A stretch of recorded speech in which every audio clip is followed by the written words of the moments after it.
Hello, everyone, and thank you for joining me in this year's In Conversation With. And this year, I'm delighted to say I will be joined by the multi-award winning Gabriel Byrne, who began his career here in Ireland and who has appeared in dozens and dozens of films, ranging from Swashbuckling, The Man in the Iron Mask, Lionheart, to comedies, to Irish films, Into the West, which reunited him with Jim Sheridan many years ago. And I guess his breakthrough film, of course, would have been Miller's Crossing, for those of you with an international bent. And of course, The Usual Suspects, a fantastic performance in that film.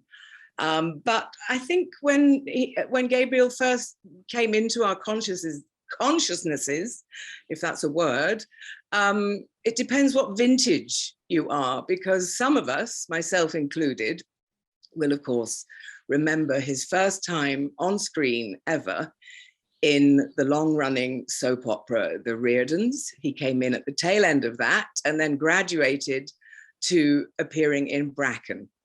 And that's where I remember him from. But there's been a lot of water under the bridge since then. So I'm delighted to welcome Gabriel Byrne to the Galway Film Fleadh. Lovely to talk to you, Kate. Thank you for joining us. Thank you for giving us some of your time. It's very generous of you, and we appreciate it. We really do. It's a pleasure to be here with you. Unfortunately, it's not in real life in Galway because of this bloody pandemic, but you have been to Galway before. This is not your first rodeo at the Galway Film Fleadh. No, I think I've been there 3 or 4 times, though not for quite a few years now. But I'm very familiar with the Galway Fleadh, but also with Galway itself. I have family connections there, and my sister lives there, and my nieces, nephews, and my mother used to live just outside the city in Oranmore, which at that time was a little village, which is now subsumed into the greater Galway metropolis. I couldn't believe it when I was back there, but I suppose such is progress. The Galway Film Fleadh is, it kind of holds a special place in my heart, because I think I don't currently the first and developing and growing and being a well-respected venue for films. Yeah. And I gather, I'm not sure if it was your first visit here, but did your mother make a show of you at one of the dreaded question and answer sessions? Well, yes. My mother was a fantastic woman, but she was also somebody who wasn't shy about coming forward in the public arena. And she revealed to the audience a story which I don't want to go into now, but which resulted in huge embarrassment for me in front of the Galway Film Fleadh audience. She got a round of applause for it. I was mortified, but such is... That's an Irish mammy for you. Yeah, that's an Irish mammy. Put you in your place. Yes. Keep you down to earth. Yes, absolutely. Exactly. Yes. I know the type very well. Well, the reason I know about that is because, of course, I read your memoir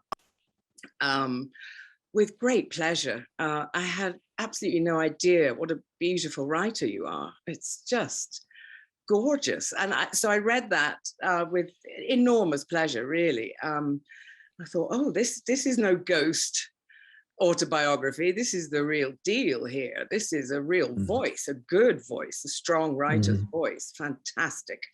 And I enjoyed every page. Was sorry when I got to the end. You know that feeling when you don't want to let a book go. And then I have this app for audiobooks, and discovered you have another book, which I didn't know about, Pictures in My Head, which was on audio. So I didn't have time to read it or to order it. So I decided I'd listen to it. And I'm so glad that I did, because you do fantastic impersonations of people.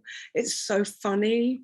Your Richard Burton is one of the highlights of my listening week. I mean, it's just spot on. It's so good. And I laughed out loud. You say you first met him or ran into him at the Gritti Palace in Venice, where he was drinking Pernod on the basis that it was good for his brain cells. Right. You know, he was, I hesitate to use the word mentor, because he wasn't really, but he was the first actor I'd had an honest conversation with, who set the world of acting in a bigger context, in a much more realistic context. Because he was Richard Burton, he had a lifetime of experience and gigantic world fame at the time. And it wasn't, what he said to me wasn't in the way of, I'm passing down great wisdom. It was an almost by the way conversation, but I never forgot it. And basically what it amounted to was this: that you have to live your life first, and that work should be secondary. That's tremendous. Like, even though I didn't understand the real depth of that remark, it's something that I've noticed again and again in the business that we work in that people put not just our business, but people put the work first and themselves to a great extent secondary to that. I think that's a mistake, because work is work. It should be pleasurable, it should be fulfilling, and it should be something that helps you develop and grow as a person, but it should never be an end in and of itself. And I also think that's true for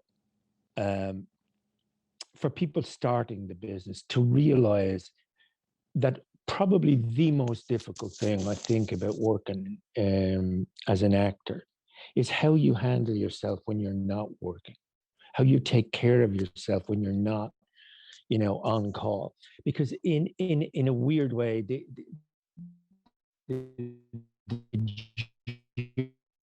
job itself, there's a recognition of a structure. Whereas when that structure isn't there, and your alarm goes at 6 o'clock or 7 o'clock in the morning, you think to yourself, I don't really have to get up. And the beginning of a kind of descent into a confrontation that ultimately ends with oneself. Who am I outside this job? What do I need to live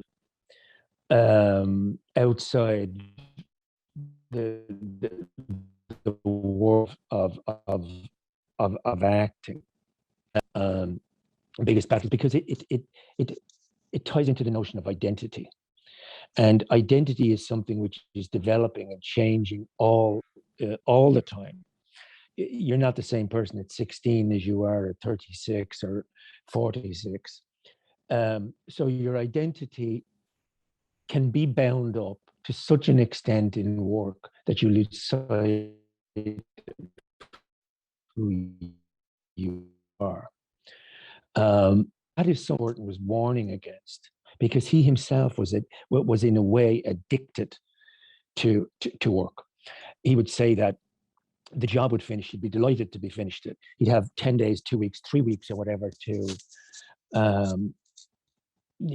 to rest and get back to so-called normality. But then the itch would start, and he'd start, will I ever work again? When is the next film going to be? It's hard to believe that a man of that stature was actually saying things like, I can't remember how many films I've made, but I know that I have to be on the set. He was quite frail when I worked with him, because he had a very bad kind of spinal injury, I think. But I never forgot that lesson, and I tried to put it to the front of my working life, that this is a job. Yes. This is the way I make my living. This is how mostly I gain satisfaction in working terms.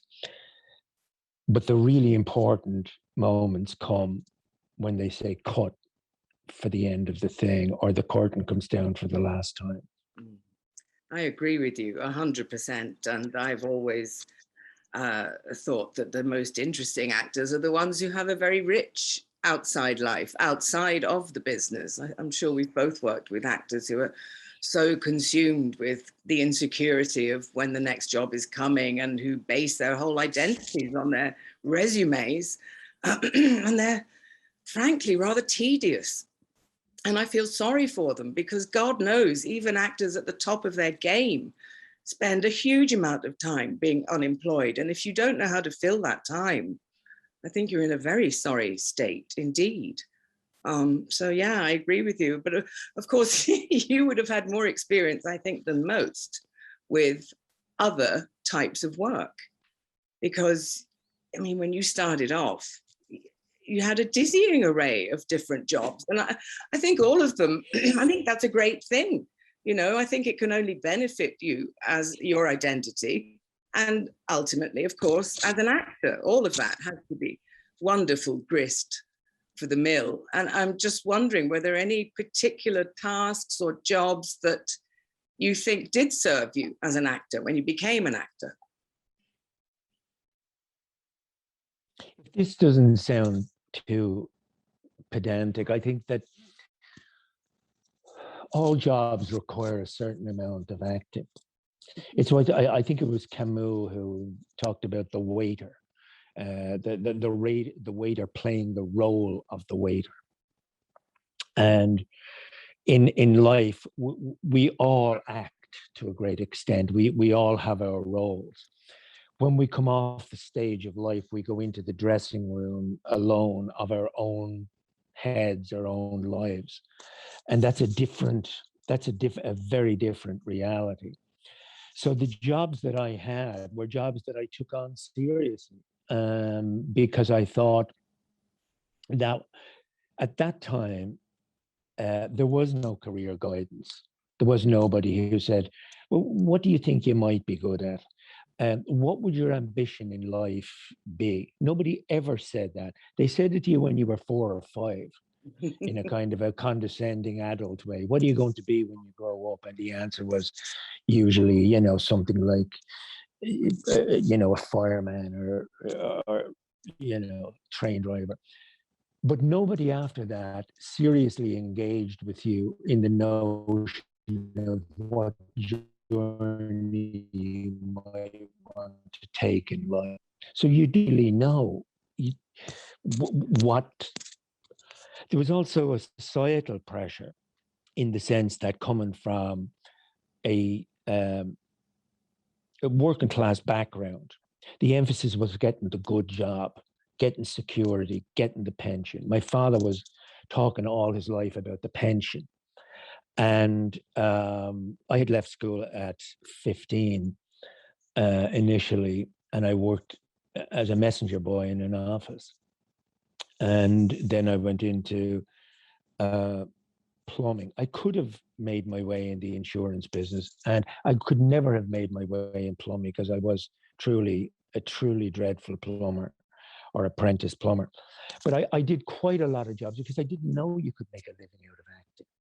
To me, actors and theatre where I used to go with a great deal of trepidation and nervousness to go into the hallowed halls of the Gate Theatre or the Abbey. I would stand outside being so nervous about going into those places. And you would walk up the steps of the gate, and all these very famous actors would be resting their heads on one hand, kind of glaring at you as you walked up the stairs. Yeah. And then people with after eight mints, sharing the mints and talking in very those terms about what they'd seen on the stage. And it made me feel like, who am I to be in here? I don't know if you've ever had that feeling. Yes, definitely. But I love the way you write, very touchingly, really. I suppose you were quite fortunate in that both your parents had a love of theatre and brought you to the theatre, and you were fired up by going to the Theatre Royal, which must have been fantastic. I mean, that was a big house, wasn't it? Big seat. That was a big house, and it was also a venue for the biggest stars in the world to come.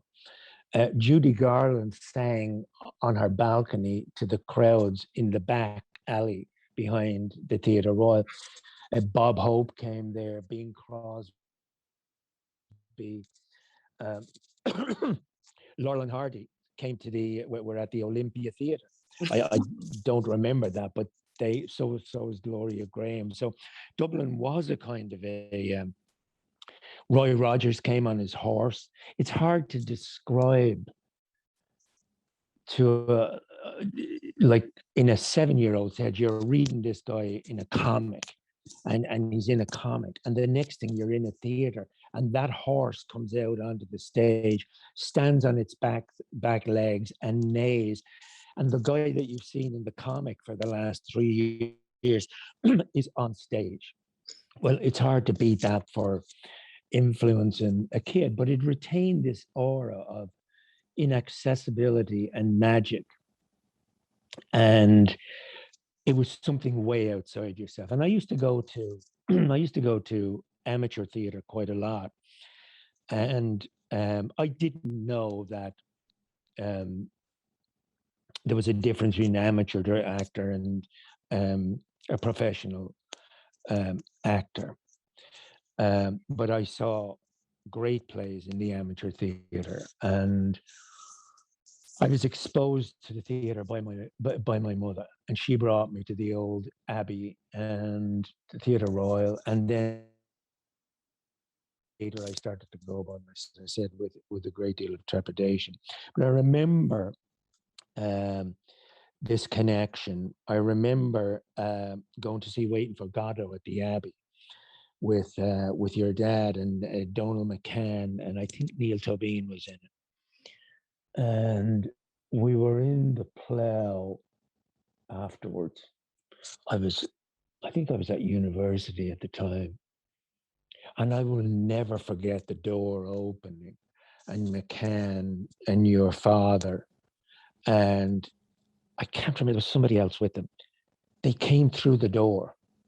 And it was like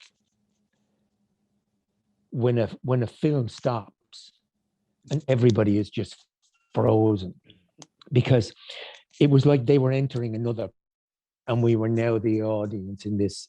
God, they're actors, and that's Peter O'Toole, and that's Donal McCann.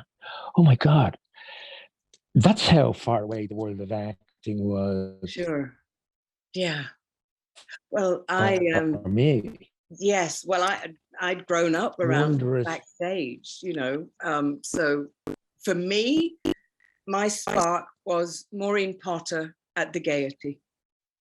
That's what did it for me.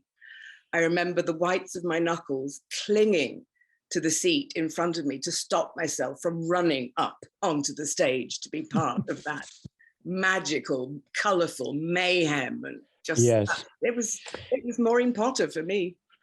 Well, what we were witnessing there in that particular kind of theatre that you talk about, I saw Maureen Potter too, Jack Cruz, Danny Cummins, all those guys. We were witnessing authentic, old-fashioned variety theatre.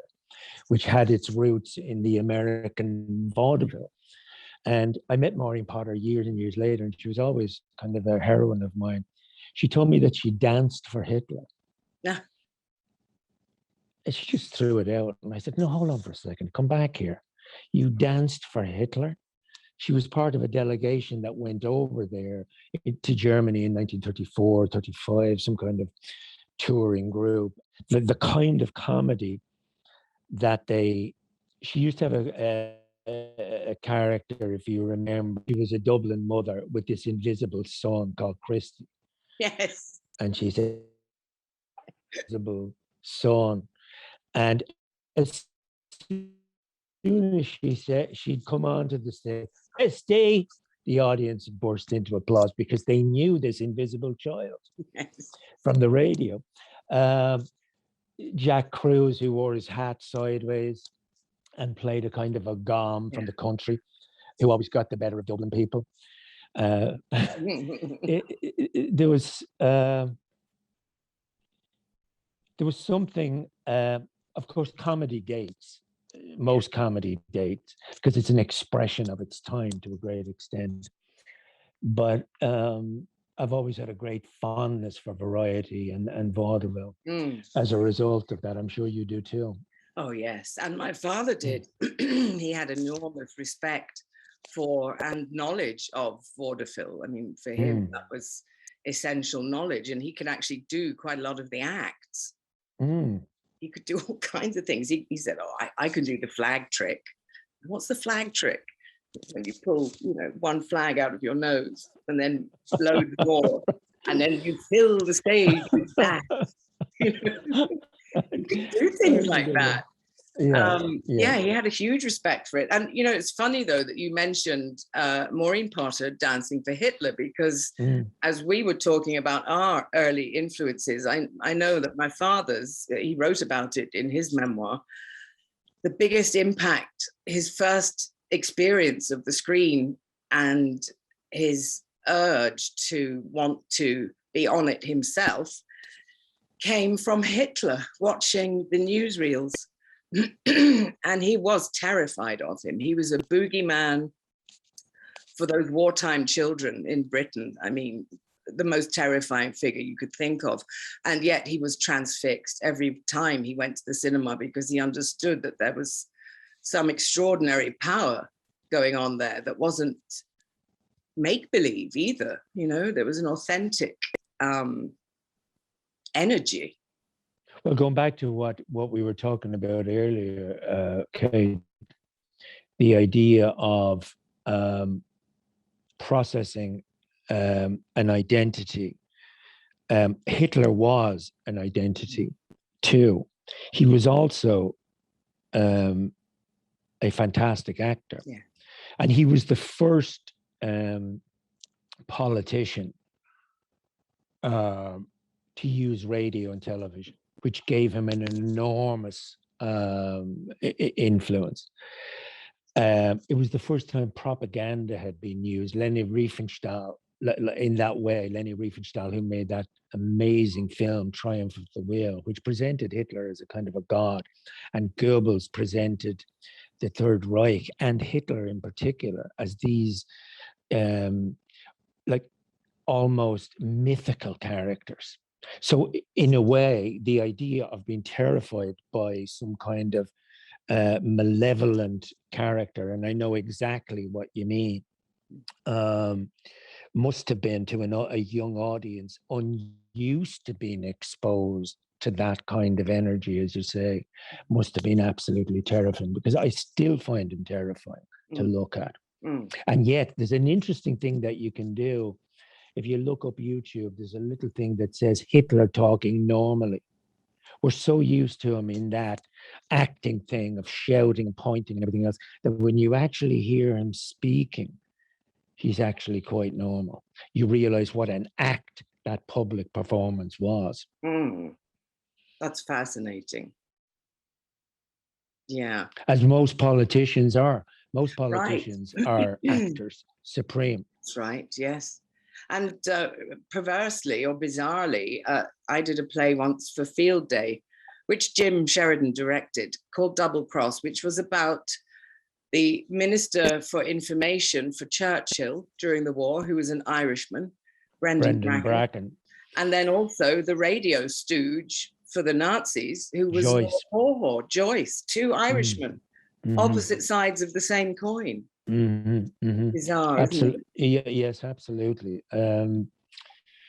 I think, and both acting their socks off. Oh yes, but what I find fascinating, I don't know about you, I love to watch public figures being public, and like watch their performances. I've seen the reality of many of 5 different presidents in America: Clinton, Obama, Reagan. Who was the other guy? There was one of them, and Nixon. I saw all of those guys up close. Yes, Hitler in the newsreels, and of course the inherent acting and showmanship that goes into all political life now. You mentioned Leni Riefenstahl and the early sort of media manipulators. I guess JFK would have been a classic example of, he won the election because he looked better on screen than Nixon did. Well, yes, that's an interesting story in and of itself, because they say that Nixon lost the election because he started to sweat in the middle of the debate with Kennedy. Kennedy looked tan and handsome and didn't sweat, whereas Nixon melted in front of the camera and lost the election. That was the first time, I think, that people realized you can win the election almost visually and by presenting yourself in a particular way. But I find when I watch politicians talk, I'm talking about politicians specifically as actors, that so few of them are authentic, because it makes you question their authenticity. If they're trying to present this character well modulated, articulate, calm, bipartisan, you long for somebody to come up and tell you the truth without any kind of decoration and just say, look, here's what's happening. And, there's no room for any humanity to get through.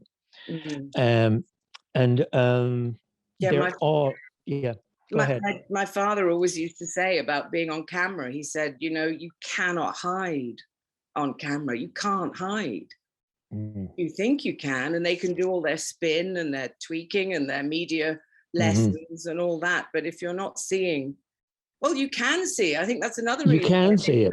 Yeah, and I think that's another reason why Nixon did lose that time, apart from the physical appearance, the sweating. I think there was something about him that was shiftier than his opponent. Absolutely. And people could see that.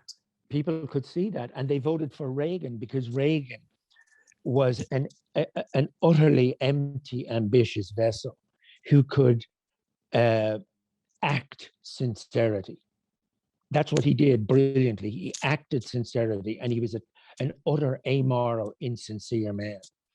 But people bought the cinematic image of Reagan on the horse, and the tall, handsome kind of guy who looked like he had your best. But there was a complete performance. And when George Bush came along, the difference, the very thin line between politics and cinema had been eroded to such an extent that all he had to do was appeal not to people's political passions or opinions, but to the cinematic world that they knew. We're the good guys, they're the bad guys. And cinema has a huge influence on how we think. We tend not to examine that too closely. But all Bush had to do was talk about us being the good guys and them being the bad guys. And people understood very well what that meant, not because of their political knowledge, but from their cinematic training. Yeah. And Hollywood conditions political and cultural opinion far more deeply than we allow it to be. there's an interesting story about the development of public relations. Freud developed his theory of the collective unconscious. His nephew was a man called Edward de Bernays, who came along in 1914 and understood that you can use the collective unconscious to manipulate opinion. And he got America into the First World War because of that. The American population didn't want to go into the war, but he presented it in such a way, patriotism, and you've got it. When the war was over, business interests said to him, do you think you could do that for business, in terms of the commercial would? And he conducted an experiment. Up to 1918, 1919, women didn't smoke. He put out a campaign associating cigarette smoking with freedom. And by 1930, every woman was smoking because it was tied in with the notion of independence, freedom, and so forth. Goebbels came along, learned from that in Germany, and Madison Avenue learned from the Nazis, and on it goes, ever more sophisticated, so that we're now at the place where we don't know the difference between truth and fake. Yeah. I think it was Jack Nicholson who said that people should that cinema has replaced literature. That literature, before radio even, literature was the way, that the printed word was the way to influence people and to inspire conversations. And he says he really believes that cinema is the literary form of our day. I would probably disagree with that. I would say that the thing about literature, that up to a certain point, it was only a certain amount of people who had access to literature. True. And so therefore, because of that, it reinforced the status quo to a certain extent. The democratization of knowledge is actually a good thing. But of course, the people who control the real power situations understand that, and you're getting the knowledge that they want you to have. For example, why are we talking about players taking the knee? Why is that such a big deal? When actually it should be just, that's the way people express themselves, their support for a legitimate protest movement, big deal. But what Boris Johnson, for example, a devious clown who's gotten to this position of power, what he's brilliant at is diversion. Let's talk about that. Let's talk about my moppy hair. Let's talk about something else rather than the things that really, truly matter. We're 10 years away from the planet being obsolete. You look at the Channel 4 News last night, which is somewhat independent. Germany floods, the west coast of America on fire. Why isn't this the headlines every single day in every newspaper? Because a scientist that I was listening to last week said, we don't have 10 years. And yet this is not the news. The news is about some diversionary piece of bullshit that doesn't matter.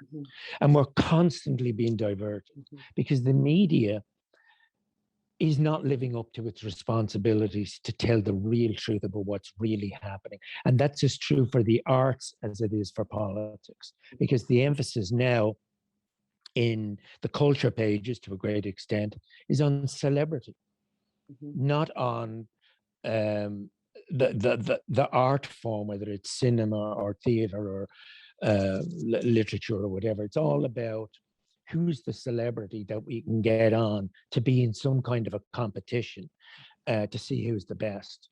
I remember there was an old actor that I worked with, and when we would be going on at the end of the play, he'd say to me, "Oh, it's time for who's best." So we'd all have to go on and get clapped and so forth. But this idea of engendering competition, that whether it's photography or cooking, or it has to be a competition. And at the end of it, somebody has to be declared the winner and somebody has to be declared the loser. That is the nature of reality television. And it has extended into the arts.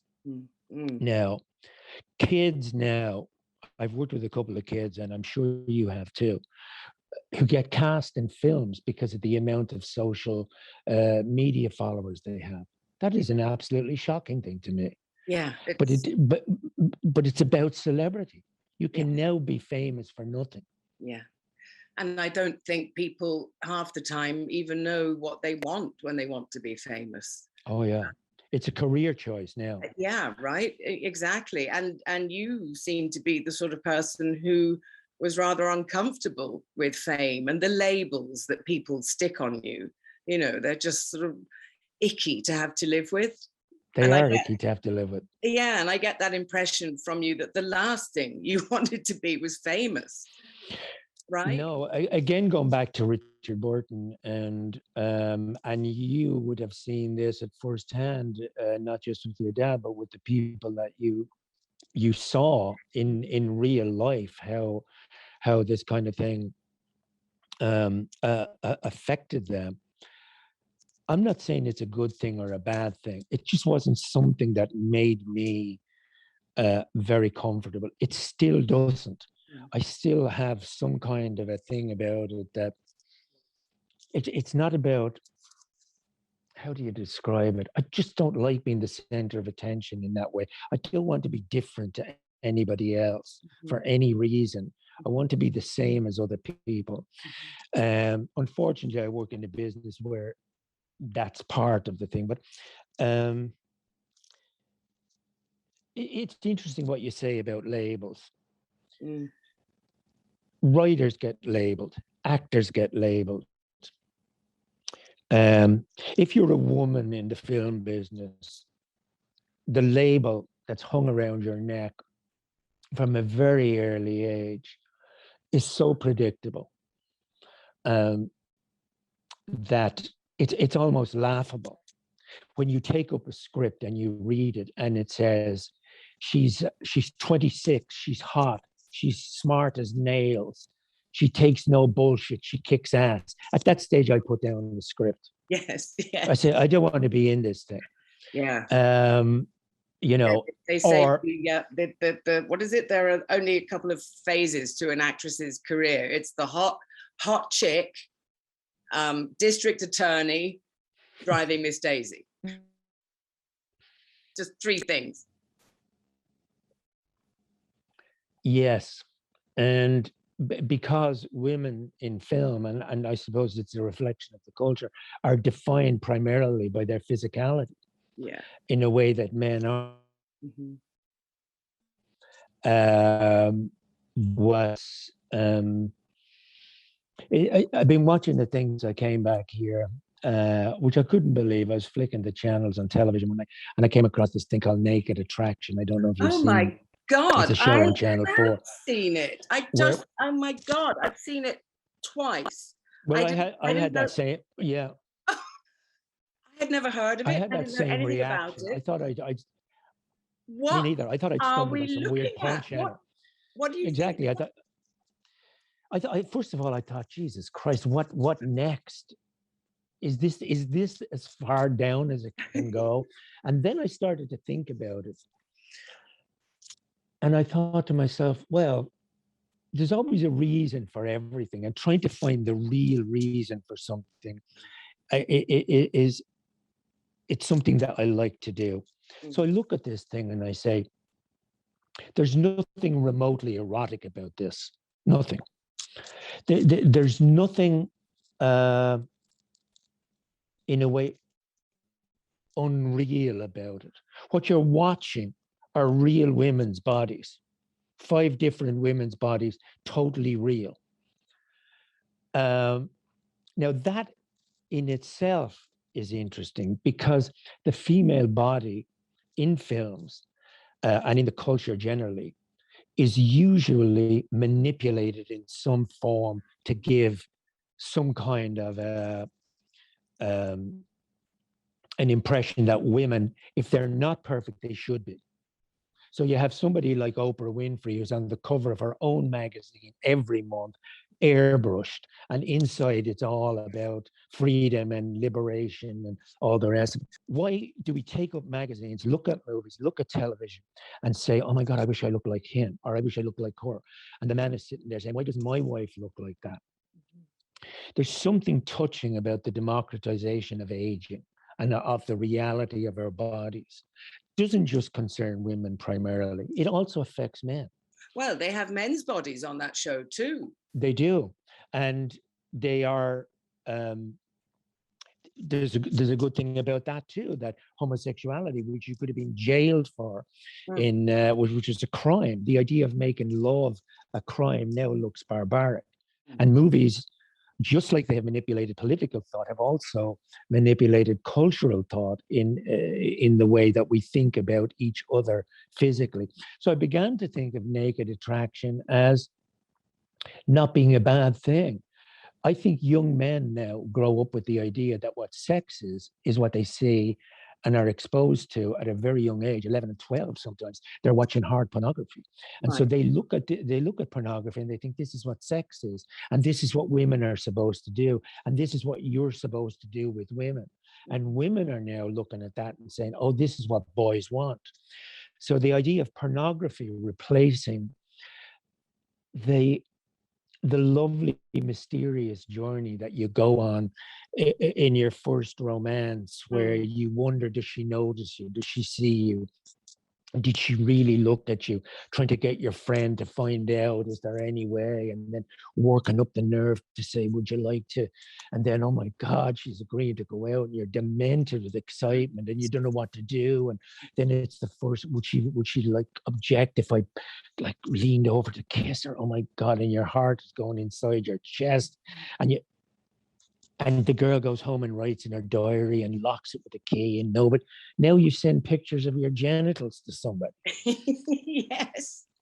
Well, I guess one of the things I really don't like about all this reality, so-called reality TV, is that it's doing writers out of a job. There's not enough writing, relying on people just to misbehave or be odd and become famous and then be able to sell products. It's just infuriating that the writers are just dying on the vine.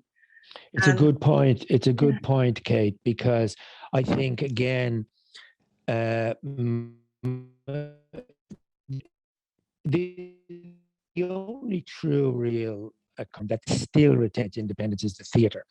But film and television have moved more and more to the notion of sensation over complexity. I'm not saying that everything should be like that, but there's also a place for human stories and complexity and reality and emotion and memory. You want to walk out of a thing and say, my God, that was incredible. And you never forget it.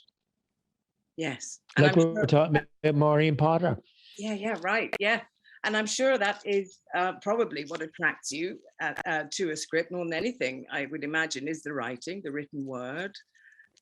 Because what you've just described as what films should ideally be about is exactly what I've just seen you doing in the film that we're premiering here, Death of a Ladies' Man, which is just a wonderful, hard look at serious subjects like addictions, responsibility, accountability, loss, death, but does it with such a deft touch. The writing is so unlabored, and it's I loved it, and I thought your performance actually was really fantastic, because I didn't realize you were such a good comedian. I did laugh an awful lot.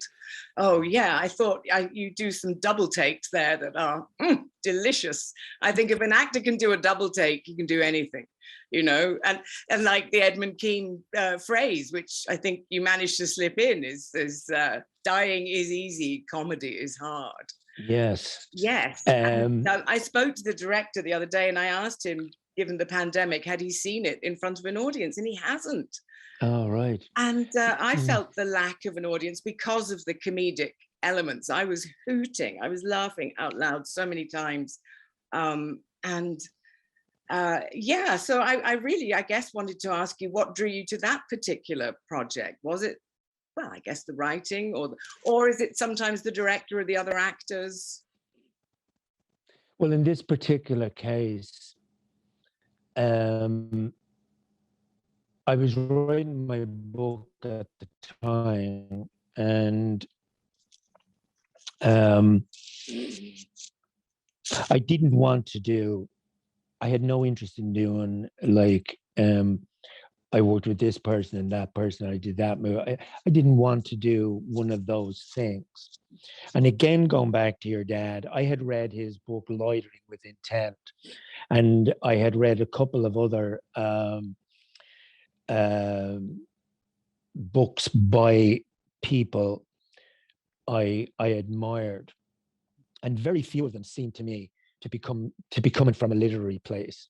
The first book I read by an actor that felt he was in the flow of words and images, and that it wasn't a kind of tightly controlled,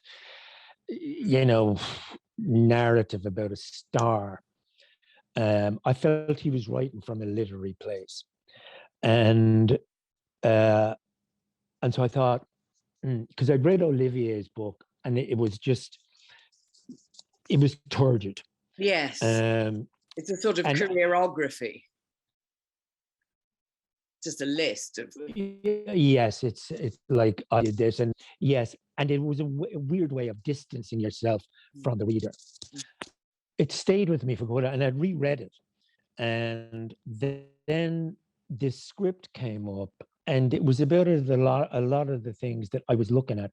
When you get to a certain age, it's not that you look nostalgically, because you realize you don't have time for nostalgia. Nostalgia is actually a complete waste of time and energy. It's nice to say that was a good time and that was a bad time, and get on with the present, because that's the only reality there is, actually.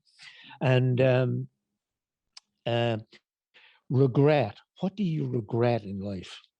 Have you been a fully responsible person? How have you behaved to the people that you love? Have you been a good friend? Have you been selfish? How much are you the or recipient of genetics and your family history and so forth? All the things that go into making you the person that you are. In other words, going back to what we're talking about, identity. Who are you? Who am I? And it was also a look at love, what the notion of love is. What does it mean to love another person? I was wondering what attracts you primarily to doing a film. Is it the words, the script, or is it the people you would like to work with, directors or actors, or a combination of all things? I always look at the script to see what it's saying, because ultimately, it's about what ends up. And I've made decisions to a great extent in my career based on that. I don't know if that's the right way to do it, to be honest. There were commercial possibilities I should have taken that I didn't. There were independent worthy films that I did that maybe I shouldn't have done because 5 people saw them, but I thought, there's something in this that I kind of would like to be able to be part of saying. I worked in Hollywood, didn't love it particularly. I'm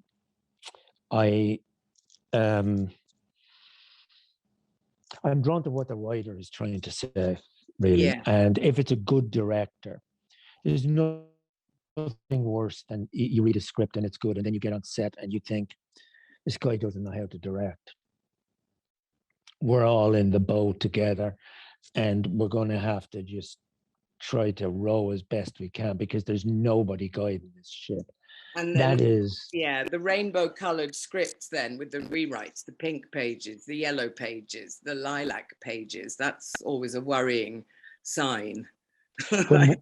when films are done by committee, when you've got 10 people sitting around a table in LA who've just come from Equinox and they're 24 and 25 and have never seen anything, and are saying, this is what we want. And so that's the problem with working on big budget films, I find. And I don't think that actors matter. Actors generally, saying this to an actor, I said, speaking, in the film business, actors are truly respected, the craft of the actor. And he said, well, I never really thought about it like that. And I said, I don't think they are. I honestly don't think that what the actor does is understood sometimes. They don't know what it is. A lot of directors don't know how to work with actors. They haven't a clue. They just think, oh, well, he knows how to do that, and I'll put the camera here. But putting the camera there requires great skill. And, you know, as opposed to put there, what is it that an actor does? He has to, by the very nature of the job that he does, surrender to a great extent to the director. Have you ever thought of writing a screenplay? I've tried. I'm not good at it. Have you thought of writing a novel? You did. You wrote something though, didn't you? I think I remember. Didn't you write one of T.G. Caher's first Irish-speaking scripts? Yes, I did. It should have been a short story. I'm not a screenwriter. I think that requires a particular set of skills that I don't possess. I tend to think in a different way when I write. I try to think of writing as a essential I try to capture the sound, the sight, the smell, the feel of something. That's important to me. So that when I wrote the book, I was going back into childhood and not saying, oh, this happened, that happened. I wanted to understand the sensual world of what it meant to grow up as a child, because a child is silent in terms of truly expressing who they are. And you don't understand the world. And a lot of adults don't understand how children actually think and what it is that they absorb. So I wanted to try to recreate that. As an actor, you're confined to one thing. And if the director doesn't understand that, you can go down with the ship in a big way. Yes. Nobody stops the director and said, "Oh, you directed that thing." As an actor, you carry the can for the film, because people will be very quick to tell you, either through silence or through direct observation, that they didn't think that worked. Nothing works all the time. No actor can be great all the time. No actor can be bad all the time. We're all good, bad, and in and out. No, you were talking earlier on, Kate, about, the master thing. There's no master of acting. There's no master of anything, really. Even a master carpenter will say to you, I still need to learn things. You look at the great actors of, say, the generation who came up in the 70s and the 80s, American film actors. Look at where the women went. Sally Field was Tom Hanks's girlfriend in Punchline, and she was his mother 18 months later in a bed when he was dying of AIDS in that movie about AIDS, Philadelphia. Look at the men. Look at where Robert Duvall, Gene Hackman, Al Pacino, Robert De Niro are now. Look at what they're doing. Because the truth is that writers in Hollywood, generally speaking, stop writing for people over the age of 30, unless they're writing star parts. They're not writing complex emotional roles for people who are, growing older and have perspective on life and understand. That's why somebody like Bergman was brilliant. He would make a movie about faith and make it absolutely compelling. Of course, every movie can't be Bergman, nor should it be. But you look at a great actor like Robert Duvall playing a stupid grandfather to Adam Sandler, and you think, what? You look at, you can't you can't intuit why an actor chooses certain roles. But I look at De Niro, who went from being the greatest actor of his generation to now people saying, what is he doing? So there is no top of the mountain, is what I'm trying to say. There is Sure. no place where you plant your flag and say, that's it, everything's done. I'm the master of everything now, and everything I wanted to achieve, I've done. Mm-hmm. Because going back to the beginning of our conversation, it's part of the journey of our lives, and we don't judge ourselves on how far up that mountain we've become. Because every actor that I've worked with, and I'm sure you're the same, they have all the human qualities that they bring to the page or the stage, or the film camera, the insecurity, the doubt, the fear, the all of it. Like, I worked with an actor, and he said to me, "Listen, have a look in the monitor there, and see how's my stomach." Very vulnerable moment. Yeah. And I went and I went and I looked and I said, "A bit. It's not much, but it's sticking out a bit." So he called the wardrobe woman and he said to her, "Listen, Gabe's just told me my stomach is sticking out. Can we do anything?" And they went off into a little huddle in the corner and they put Spanx on him. And he came back and he said, "I'm barely able to fucking breathe in this thing. How do people wear these things?" He said, "My voice has gone up about 5 octaves." But he said, "I kind of feel better because I'm like contained and I'm not spilling out." Right. And, the glamour. The glamour of that kind of thing, where people saying, would you mind not putting the camera over there? That's my bad side. Mm-hmm.